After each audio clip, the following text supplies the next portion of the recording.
This is a great lesson, lesson 257. If you want to open up your book to that, if you need a copy of the lesson, I'm sure everybody have one. I think everybody's got their book. Do you need one, Bud? Are you okay? All right. It's lesson 257. Let me remember what my purpose is. And I wanted to, as I was doing the meditation tonight, I wanted to tie in the beginning of this month, which was let me remember I am one with God. That was our thought through the prayer ministry for the month of September. And then this thought, I thought, beautifully ended the month, let me remember what my purpose is. I'm to remember that I am one with God, and then I am to act and let this move through me. Let this awareness move through me. And so what it's telling us is we need to have a consistent goal in life. Nothing works worse than when you have a bunch of chaotic thoughts going on in your mind. Isn't that right? When chaos reigns in your mind, it's chaotic. When you're trying to get a million things done, it seems like we get nothing done, right? So what this is saying is when we have conflicting purposes or a lot of purposes going on in our minds, we get nothing done. We get nothing really accomplished. But we're used to this. This is the way the world works. The world works in chaos. If some of us are not chaotic, we don't know what to do with ourselves. If there are not 20 different plates that I'm going like, like the old Ed Sullivan show and the saber dance when they would have the little plates going on, and it would always drive me nuts, but I was fascinated by the guy, weren't you? He would spin that plate and he'd get like 20 plates going, then he'd run over and get that one. I was sure that one was going to fall off, but nothing ever fell. He kept it going. Sometimes when I hear that song or when I think of all the craziness that's going on in my life, I think of that guy spinning those plates. And it's like, we don't want one to fall. Let's not let a plate fall. And that's our lives. And this is what, for busy people, type A, is it type A personalities? Okay. The type A, I don't know what I am, but the type A, A plus plus. I always wanted to be a plus. But A plus plus personalities have probably got a lot of plates in the air, and we're not really comfortable when the plates aren't going. But over my many years of working with the Course, I've become a lot more comfortable with not having those plates going.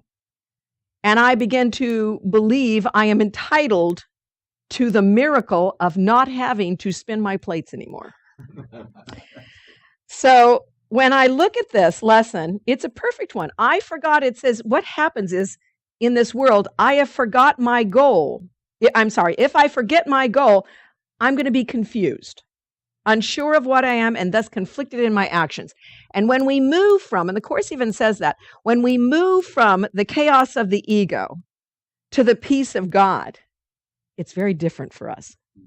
And the road is very new to us. And it may seem very unnatural to us to move in a peaceful direction. And we may want to go back to that chaos.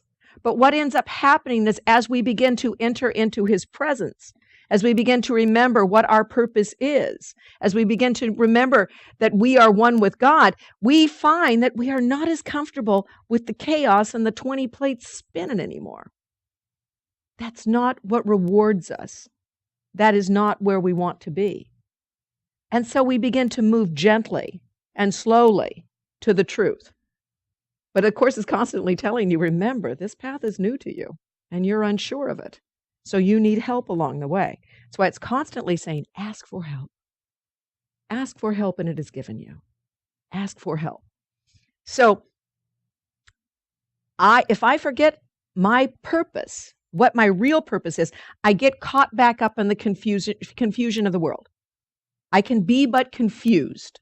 Doesn't that seem like us when we forget to do our daily meditation, our morning meditation, or when we get caught up in all the telemarketers who might call us, or turn on the news and hear about conflicting goals that are going on in the world. We can get caught and confused, unsure of what we are here for and who we are, and conflicted in my actions.